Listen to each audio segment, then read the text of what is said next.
दोस्तों नमस्कार, आदाब, सत श्री अकाल, जय भीम। मैं प्रोफेसर सज्जाद मापारी आज हम हाजिर हैं गोल्डफील्ड इंग्लिश हाई स्कूल के इस हॉल में, जहां पर आज शिक्षक एमएलसी और स्थानिक एमएलए अबू आसिम साहब और जे एम अभ्यंकर साहब के साथ में शिक्षकों ने, ट्रस्टीज़ ने और स्कूल के तमाम जो रहबरा हैं उन्होंने एक मीटिंग की। और इस मीटिंग के अंदर बहुत सारी समस्याओं को जो है दोनों जनप्रतिनिधियों के सामने रखा गया और जानते हैं कि ये क्या समस्याएं थी और इनका हल कैसे हो सकता है। तो हमारे साथ मौजूद है यहाँ के स्थानीय आमदार श्री अबू आसिम आजमी सर। सर बहुत बहुत स्वागत है आपका। सर ये है कि अभी जिस तरीके की बातें चल रही थी कि स्कूल्स में जो सारी समस्याएं हैं और इसमें recognise school, unrecognise school, aided school, ये सारी जो समस्याएं चल रही हैं ये हमारे एमिस्ट वार्ड में लेकर के, तो इस पर क्या क्या बातें, क्या प्रश्न जो है यहाँ के स्कूल के ट्रस्टीज़ ने आपके सामने रखे? देखिए, ऐसा नहीं कि ये एमिस्ट वार्ड का मैटर नहीं, ये पूरे महाराष्ट्र का मैटर है। एजुकेशन पॉलिसी में स्कूल को जितनी जगह होना चाहिए, जो डिपॉजिट देना चाहिए, उसके खेल मैदान में जो भी उसके वो हैं रूल्स उसके हैं, जिनके पास उतनी चीज़ें नहीं हैं उनको रिकग्नाइज नहीं किया जा रहा है। लेकिन एक तरफ गवर्नमेंट का कानून और दूसरी तरफ है कि स्लम्स में जगहें नहीं हैं। बॉम्बे में जगह बहुत महंगी मिलती है और ये जो लोग स्कूल चला रहे हैं प्राइवेट स्कूल, इन बच्चों का एडमिशन और कहीं नहीं मिल रहा है। यहाँ लाखों बच्चे ऐसे हैं जो इन स्कूलों में पढ़ के अच्छी तालीम हासिल कर सकते हैं और गवर्नमेंट की फैसिलिटी इनको तालीम देने की नहीं है। स्कूल ओवरफ्लो हो चुके हैं। अगर इन स्कूलों को बंद कर दिया जाएगा तो बच्चे जाएंगे कहाँ? इसी बात पे बात चल रही है। इसी बारे आया था, देखिए सरकार साहब मिनिस्टर थे, उन्होंने इस पर स्टे लगाया था और अभी ये फिर से वापस नोटिस आना शुरू हो गए हैं। इससे बात करना है कि भाई ये तो गवर्नमेंट को स्लम्स के अंदर सिटी में थोड़ा उनको जो रियायत देना चाहिए, कानून में थोड़ा कहीं ना कहीं रियायत होना चाहिए ताकि ये लोग स्कूल चला सकें। इनकी एजुकेशन जो है वो म्यूनसिपलिटी स्कूल से ज़्यादा अच्छी है। इनके बच्चों की फ़ीस बहुत कम लगती है और इनके टीचर्स बहुत कम तनख्वाह में काम करते हैं। गवर्नमेंट का कोई अमाउंट इसमें ज़्यादा नहीं है, गवर्नमेंट का कोई खर्च नहीं होता है। तो गवर्नमेंट थोड़ा इस पर गौर करके ना इनको रिकग्नाइज़ कर ले, ये मांग है इनकी। हम लोग कोशिश करेंगे कितना गवर्नमेंट सुनती क्या होता है, बात करेंगे। तो हम ये कह सकते हैं कि अबू आसिम आजमी साहब और जे एम अभ्यंकर साहब दोनों मिलकर के विधान परिषद और विधानसभा में यहाँ के पूरे, न कि सिर्फ गोंडी, एमिस्ट और पूरे मुंबई की बल्कि पूरे महाराष्ट्र की जो ये एजुकेशन पॉलिसी है जिसके चलते आज ये स्कूल्स को सफ़र होना पड़ रहा है, तो उसके ऊपर आप लोग मिलकर काम करेंगे। हम ये उम्मीद यहाँ के टीचर्स आपके ऊपर जताइए। देखिए, ऐसा है ना कि ये तो एक एरिया हो गया मानपुर शिवाजी नगर। अगर पूरे महाराष्ट्र के लोग इस तरह परेशान होंगे और सब लोग अपने अपने एमएलएस के पास जाएंगे और सब एक साथ आवाज़ उठाएंगे तो ज़रूर बात हो सकती है। और अगर किसी ने आवाज़ नहीं उठाई, सिर्फ हम लोगों ने उठाई आवाज़, तो फिर बाद में दम नहीं रहेगा। दम उस वक्त होगा कि ये हालत जब पूरे महाराष्ट्र की है तो सबको इसमें आवाज़ उठाना चाहिए, तो बात बनने की कोशिश की जाएगी। देखिए क्या होता है। तो हमारे जो व्यूवर्स हैं इस वक्त जो हमें देख रहे हैं, जो शिक्षा के क्षेत्र से जुड़े हुए और इस तरीके की समस्या का सामना कर रहे हैं, तो हम कहना चाहते हैं कि इस मुहिम में आप लोग जुड़ जाइए। अबू आसिम आजमी साहब ने पहल कर ही दी है, जे एम अभ्यंकर साहब साथ में हैं और एसएमएफ स्कूल मैनेजमेंट फेडरेशन का ये कई वक्त का संघर्ष है। तो सब साथ मिलकर अगर लड़े, जैसे आजमी साहब ने कहा है, तो हम हो सकता है कि इस संघर्ष को हम पूरी तरीके से जीत कर ही आगे जाएंगे और बच्चों के मुस्तकबिल के लिए काम करेंगे। तो हम उम्मीद करते हैं कि ये आप लोगों के कामयाब, आपकी जो संघर्ष है इसको कामयाब होगी। तो ये थे हमारे स्थानीय आमदार श्री अबू आसिम आजमी साहब, जिन्होंने ये अपनी राय रखी है कि हम सबको मिल करके इस संघर्ष का सामना करना चाहिए। इस वक्त में सबकी ज़रूरत है एजुकेशन, और एजुकेशन के ऊपर एक बहुत बड़ा काम एसएमएफ ने हाथ में लिया है। तो एसएमएफ के तमाम पदाधिकारियों का भी बहुत बहुत शुक्रिया। आप लोग देखते रहिए समाचार यात्रा, लाइक शेयर सब्सक्राइब कीजिए और समाचार यात्रा के दूसरे प्रोग्राम में हमें मिलता हूँ खास करके आपको सज्जाद के सितारे। तो कम से कम इनको अगर सरकार इनको प्रोत्साहन करे, इनको सपोर्ट करे, तो ये स्कूल अच्छा काम कर सकते हैं। ये हम लोगों को बात करना चाहिए और हम लोग बात करेंगे। मैं ये दोनों मिलकर एजुकेशन मिनिस्टर से मिलते हैं। तो आज जो हमने इंक्वायरी डाली है ना, वो रिपोर्ट आना चाहिए। वो रिपोर्ट आ जाए या फिर हम लोग एक दिन बैठे एओ के पास, उससे बोले हर जगह हर स्कूल के लिए हमको बताओ फटाफट, तो ला के दे सकते हैं। उसके बाद हम लोग बात करते हैं इस बारे में, ठीक है। और इस तरह तो दूसरी कोई बात जो है नहीं, रिलैक्स होने वाली नहीं है कि यहाँ पे कुछ बच्चे हैं अभी ये बीएमसी मान्य करने के लिए बिल्कुल तैयार नहीं होंगे कि हमारे पास जगह नहीं बच्चों को अकोमोडेट करने के लिए, ऐसा बिल्कुल मान्य नहीं करेंगे। तो वो उसके लिए आप मत प्रयास करिए। प्रयास हमारा यही होना चाहिए कि वो कंडीशन रिलैक्स होना चाहिए, बस, बाकी कुछ नहीं। और उसके लिए हमारे पास बच्चे हैं। स्कूल में जितने बच्चे चाहिए, आपकी कंडीशन है ना कि हर क्लास में 30 बच्चे होना चाहिए, या ऊपर का क्लास है 9वीं 10वीं का है तो 40 बच्चे होना चाहिए। जो कंडीशंस आपने बच्चों के बारे में रखी हुई है वो हमारे पास बच्चे हैं। नंबर 1 हमारे पास क्वालिफाइड टीचर है, नंबर 2 और नंबर 3 पेरेंट्स का कोई आक्षेप नहीं है, नंबर 4 क्वालिटी हम मेंटेन कर रहे हैं। ये पैरामीटर्स पर हमारी मांग वहाँ पे कुछ हम रख सकते हैं। बताऊँ, अंबेडकर साहब मेरे बहुत पुराने दोस्त हैं। हमारी भी जो 2-3 स्कूलें चल रही हैं यही मदद करते हैं उसमें। और चलिए आप तो खैर MLC बन के आ गए, एजुकेशन के बारे में इनको पूरी मालूमात है। देखिए ऐसा है कि गवर्नमेंट को हम ये कहें कि मेट्रोपॉलिटन में, शहरों में ये सुविधा मिलना चाहिए। गांव में छोटे कस्बे में जगह मिल जाती है आराम से, लेकिन शहरों में जगह नहीं मिलती है। और अगर इनका कहना है कि अभी भी 2.5 लाख बच्चे बाकी हैं जिनको एडमिशन नहीं मिल रहा है, यानी ना जमाना, तो फिर यहाँ कैपेसिटी नहीं है। Aided school and BMC school दोनों को इंक्लूड कर लीजिए तो भी बच्चे बैलेंस बचते हैं जिनको एडमिशन नहीं मिल रहा है।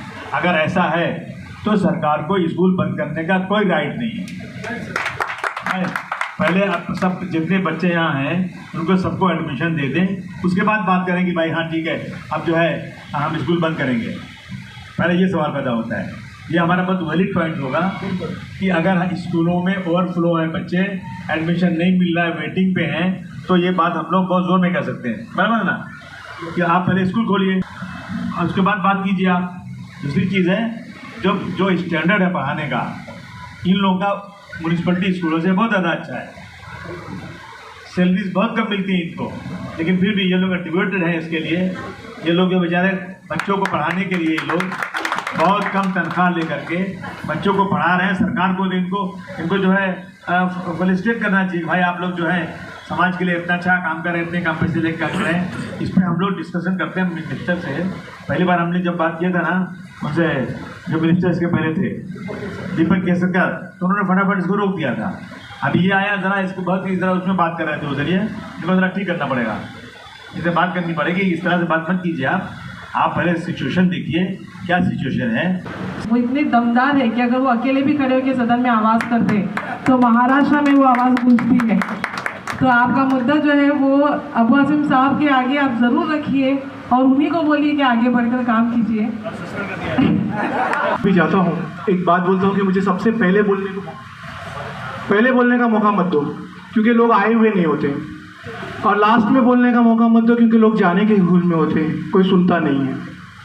आज मुझे लास्ट में ही मौका दिया गया है बोलने का, देखिए इसीलिए मैं बोलता हूँ लास्ट में मौका मत दो।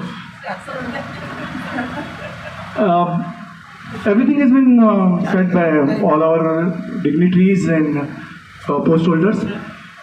बड़ा ही अहम मुद्दा है कि हमारे यहाँ पे जो स्कूल्स हैं इनके पास अभी भी माइनॉरिटी सर्टिफिकेट्स तो नहीं है, लेकिन मैक्सिमम स्कूल्स माइनॉरिटीज़ के सर, मैक्सिमम स्कूल माइनॉरिटीज़ के हैं। और एक बात और बता दूं आप लोगों के लिए कि हम लोग MLC को वोट डालते हैं। आसिम साहब आप भी सुन लीजिएगा, आपकी खास तवज्जो चाहूँगा, इसके ऊपर आपको आवाज़ उठानी चाहिए। सर तो उठा ही रहे हैं, अंबेडकर सर अपनी तरह से कोशिश भी कर रहे हैं कि हम लोग एज अ टीचर हम वोट डालते हैं। अगर हम अनएडेड स्कूल में हैं, यूडाइज ओनली स्कूल में हैं, तब भी हम वो सेल्फ फाइनेंस स्कूल में हैं, हम वोट डालते हैं MLC को, टीचर्स MLC को।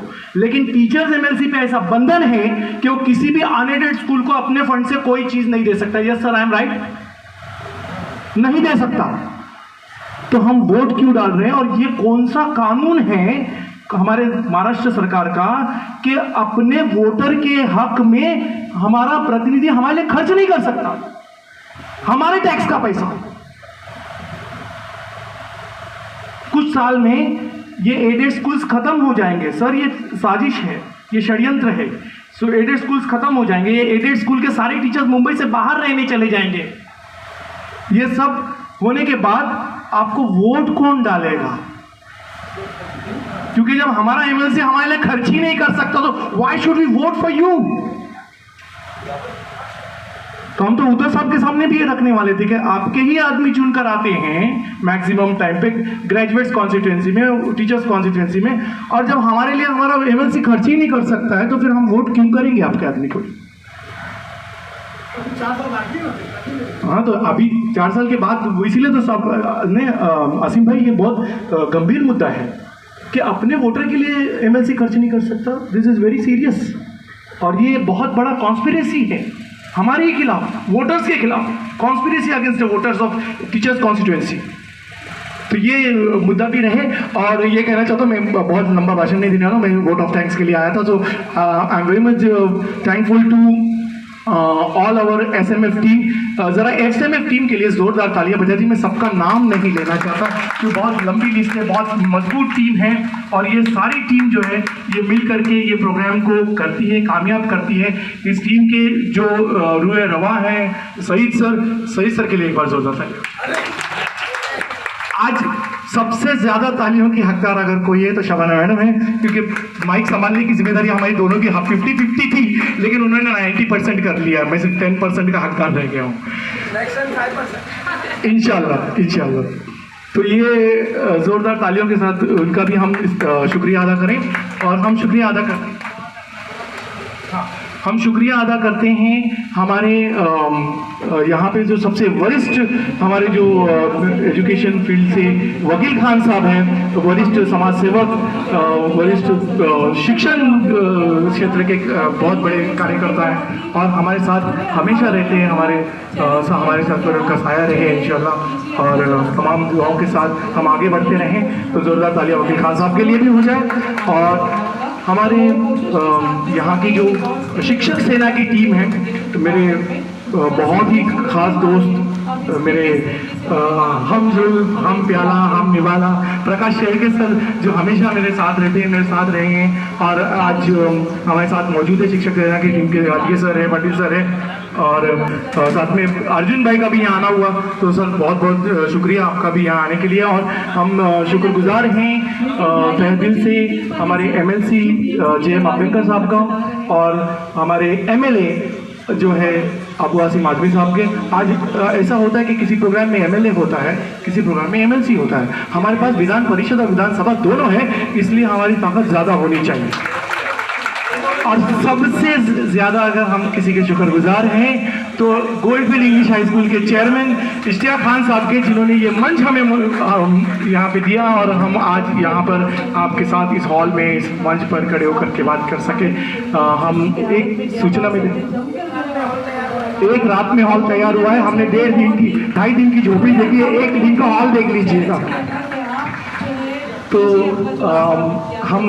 मैं एक सूचना दे दूँ, उसके बाद हम जो कश्मीर इंसिडेंट हुआ है उसके लिए हम 1 मिनट का मौन रखेंगे। लेकिन आप लोगों के लिए सूचना ये है कि ये जहाँ पे रजिस्ट्रेशन काउंटर है, यहाँ पे स्नॅक्स का बंदोबस्त है, प्लीज़ आप लोग स्नॅक्स लेकर ही जाएंगे। ये आग्रहाचं निमंत्रण आहे आपल्या सर्वांना, तर आपण सर्वांनी ते घेऊनच जायचं आहे आणि त्याशिवाय जायचं नाही आहे।